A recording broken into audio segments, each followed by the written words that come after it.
Friends, have you ever stood at the foot of a cross in your mind? Have you ever tried to truly comprehend the depth of what happened on that hill called Golgotha?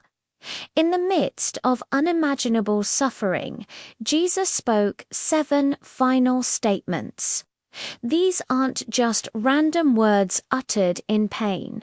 They are profound, powerful declarations that echo through eternity, revealing the very heart of God. Today, let's walk this sacred ground together.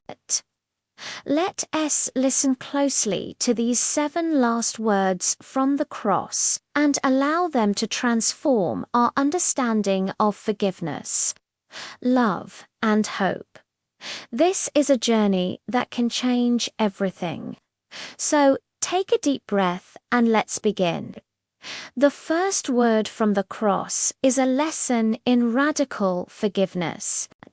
As the nails pierced his hands and feet, surrounded by those who mocked and tortured him, Jesus looked out and prayed, "Father, forgive them, for they know not what they do." Think about that. In the peak of his agony, his first concern was for the forgiveness of his tormentors. This isn't just forgiveness for a minor offense. It's forgiveness for the ultimate act of betrayal and cruelty. Jesus shows us that forgiveness has no limits, no conditions. He wasn't waiting for an apology. He was extending grace freely. This challenges us to our very core. Who do we need to forgive in our own lives? This first word calls us to let go of bitterness and embrace a love that pardons the unable. The second word is a promise of paradise. Next to Jesus were 2 criminals, also being crucified. One joined the mockers, but the other, in a moment of stunning faith, turned to Jesus and said, "Jesus, remember me when you come into your kingdom." He saw past the broken man and recognized the King of Kings. And Jesus' reply is immediate and full of comfort. Truly, I say to you, today you will be with me in paradise. There was no time for baptism, no long list of good deeds to perform, just a simple, heartfelt plea.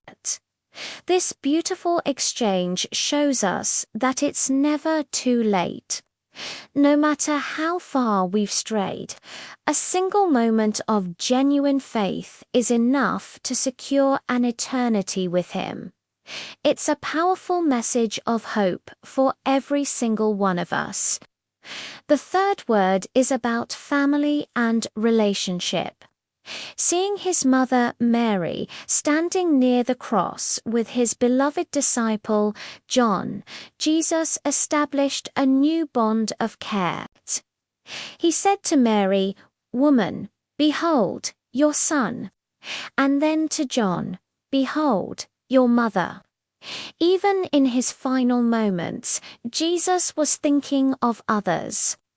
He was ensuring his mother would be cared for, creating a new family born not of blood, but of faith and love. This teaches us about our responsibility to one another within the community of faith. We are called to be sons and daughters, brothers and sisters to each other, to care for the vulnerable, and to build relationships that reflect His love. The church is meant to be a family, and Jesus Himself set the example from the cross. As we move to the fourth word, the mood darkens.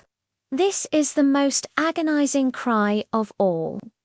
After hours of suffering, Jesus cried out with a loud voice, my God, why have you forsaken me?"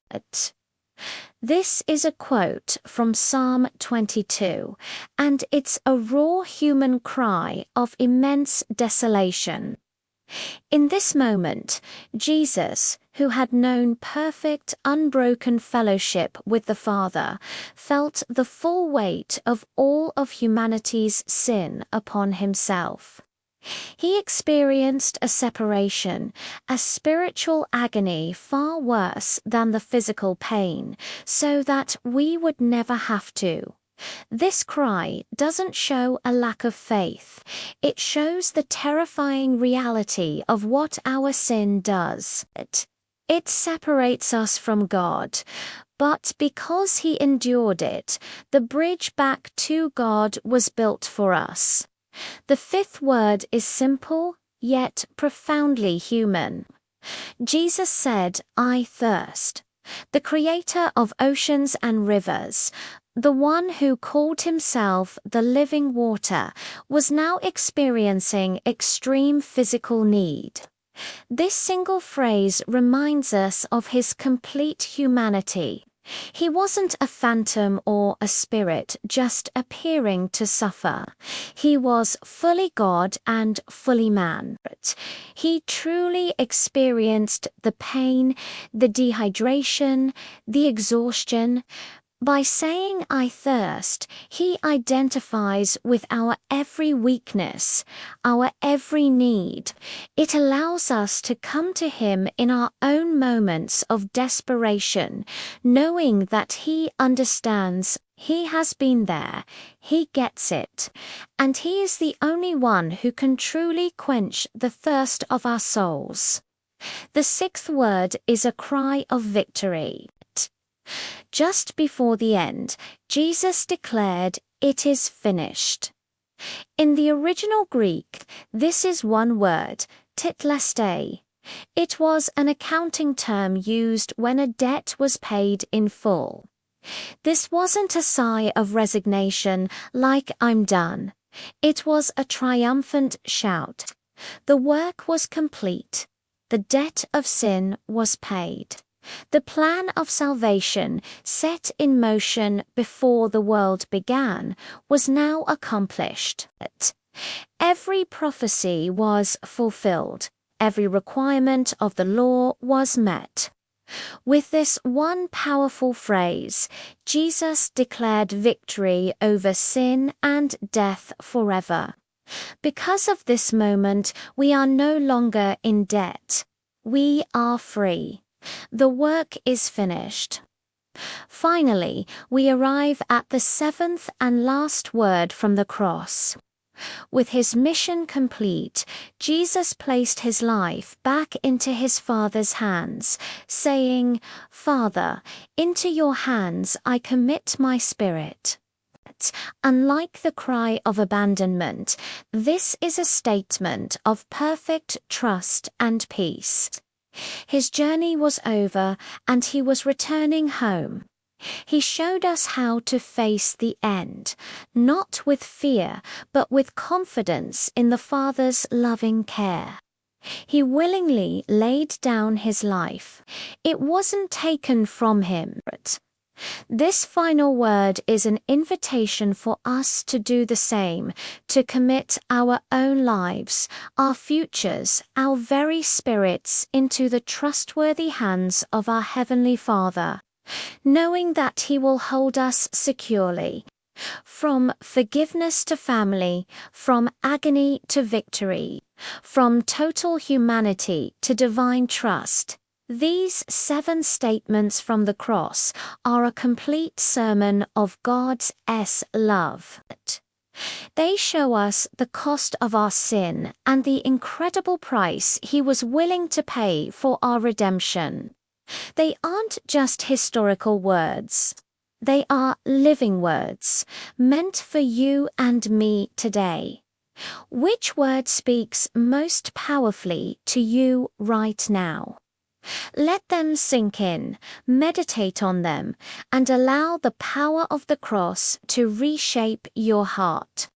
Thank you so much for joining me on this reflective journey. If this message touched your heart, please give this video a like and share it with someone who might need to hear it. And if you haven't already, consider subscribing for more content that explores the depths of faith. I'd love to hear your thoughts in the comments below. Until next time, may you live in the reality of His finished work.